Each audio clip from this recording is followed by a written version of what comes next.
നമസ്കാരം, സിറ്റി ന്യൂസിലേക്ക് സ്വാഗതം. കേരളത്തിൽ മൈക്രോ വ്യവസായങ്ങൾക്ക് വൻ സാധ്യതയുള്ളതാണെന്നും പ്രായഭേദമന്യേ ആർക്കും സംരംഭരാകാൻ കഴിയുന്ന അനുകൂല സാഹചര്യമാണ് സംസ്ഥാനത്തുള്ളതെന്നും കേരള വ്യവസായ വകുപ്പ് മന്ത്രി പി രാജീവ്. മയിൽ റൈസ് പ്രൊഡ്യൂസർ കമ്പനി ലിമിറ്റഡ് പുതുതായി വിപണിയിലിറക്കുന്ന ഗാബ റൈസിന്റെ പ്രൊഡക്റ്റ് ലോഞ്ചും കണ്ണൂർ ജില്ലാ പഞ്ചായത്ത് കെട്ടിടത്തിലെ വിപുലീകരിച്ച കേരള ഗ്രോ വിപണന കേന്ദ്രം ഉദ്ഘാടനവും നിർവഹിച്ച ശേഷം സംസാരിക്കുകയായിരുന്നു മന്ത്രി. കാർഷിക മേഖലയുടെ പുനരുജ്ജീവനത്തിന് കൃഷിവകുപ്പ് മാത്രമല്ല വിവിധ വകുപ്പുകളുടെ ഏകോപനം സാധ്യമാകണം. കേരള സർക്കാർ കൃഷി വികസനത്തിന് നിരവധി പദ്ധതികളാണ് നടപ്പിലാക്കുന്നത്. കാർഷിക ഉൽപ്പന്നങ്ങളെ മൂല്യവർദ്ധിത ഉൽപ്പന്നങ്ങളാക്കി വിപണിയിൽ എത്തിച്ചാൽ മികച്ച വരുമാനം ലഭിക്കും. ഇത്തരത്തിലുള്ള നിരവധി സംരംഭകരെ സഹായിക്കാൻ സർക്കാരിനായിട്ടുണ്ട്. നബാർഡ് വഴിയും വിവിധ ബാങ്കുകൾ വഴിയും സംരംഭകർക്ക് വായ്പകൾ അനുവദിക്കുന്നുണ്ട്. മൈക്രോ വ്യവസായത്തിൽ കേരളത്തിൽ മികച്ച മാതൃകകൾ സൃഷ്ടിക്കാൻ കഴിഞ്ഞിട്ടുണ്ടെന്നും അദ്ദേഹം പറഞ്ഞു.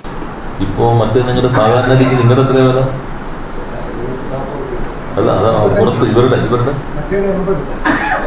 35 വരെ കിട്ടുന്നത് 80, 150 ഒരു കിലോ. അപ്പോ ഇത് വാങ്ങിച്ചാൽ 70ന്റെ ഗുണമുണ്ടോ?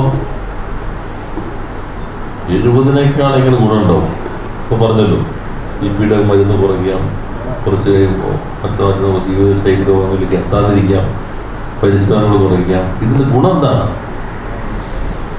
ഇത് നിരത്തി വെച്ച് വാങ്ങിക്കാൻ ചെന്നാല് ഗാബ റൈസ് പുതിയ ബ്രാൻഡായിരിക്കും. അല്ലെങ്കിൽ പിന്നെ അദ്ദേഹം പറഞ്ഞു കൊടുക്കണം. ആര് നമ്മുടെ സെയിൽസ് നിൽക്കുന്ന അവരാണെങ്കിൽ, ചിലരാണെങ്കിൽ എന്തിനെങ്കിലും ഒന്നേന്ന് ഹോട്ടലായിരിക്കും ചിലർ നിൽക്കുന്നത് നമ്മുടെ സ്ഥാപനങ്ങളിൽ. ചിലരാണെങ്കിൽ പിന്നെ ഇത് തിരക്കിനിടയിൽ ഇത് പറയാൻ പറ്റിയെന്ന് വരില്ല. അതിൽ തന്നെ ഇതും ഉൾപ്പെടുത്താം.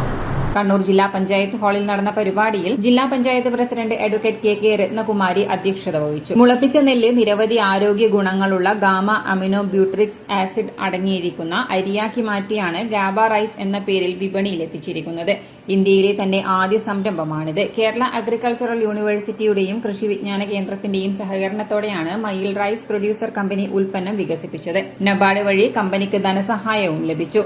Vice president advocate Binoy Kurian product ഏറ്റുവാങ്ങി. Kannur corporation standing committee chairman Suresh Babu Elayavoor, handloom വികസന corporation chairman T K Govindan master, Kannur Krishi Vijnana Kendram മേധാവി പി ജയരാജ്, പ്രിൻസിപ്പൽ കൃഷി officer incharge P Renuka, ATMA product director A Surendran, deputy director C V Jithesh, Mayyil കൃഷി ഓഫീസർ ജിതിൻ ഷാജു, ജില്ലാ resident association president Anil, Mayil rice producer company chairman K K Ramachandran, M D K Bhaskaran തുടങ്ങിയവർ പങ്കെടുത്തു. City news Kannur.